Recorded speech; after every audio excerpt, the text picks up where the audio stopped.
Қайырлы күн, құрметті достар. Бүгін біз сіздермен қызықты деректер күні аясында жаңа тәжірибе өткіземіз. Тәжірибеміздің аты жанартау. Бізге ол үшін бір ғана химиялық қоспа керек.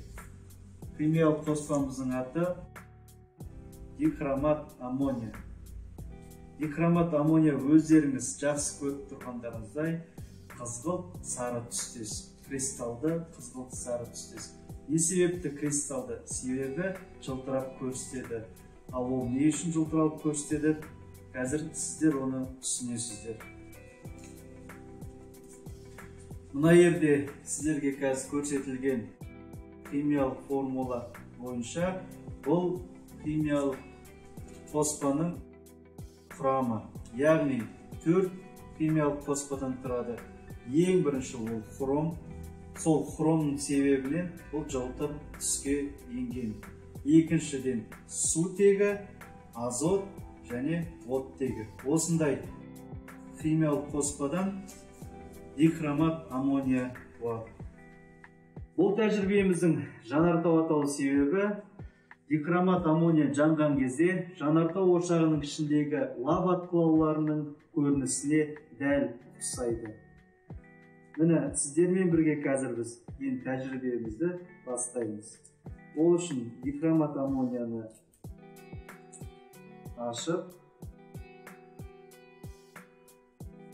ыдысымыздың дәл ортасына тау секілді қылып құямыз.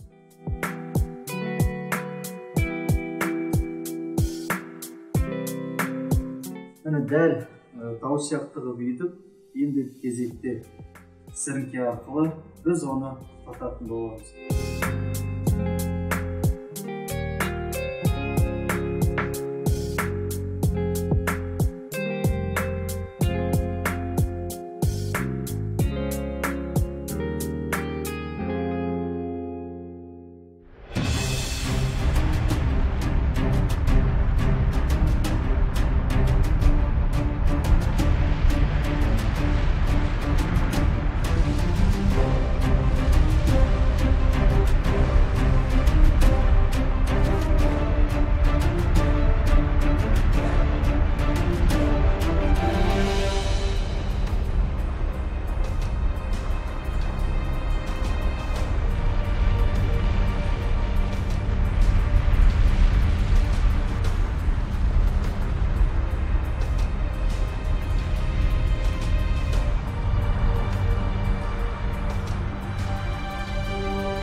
Міне достар, осымен бүгінгі біздің жанартау тәжірибеміз аяқталды. Егер де сіздерге жанартау жайлы, тағы да басқа ғылыми тәжірибелер жайлы қызықты болса, назарларыңызды осындай журналға аударамын.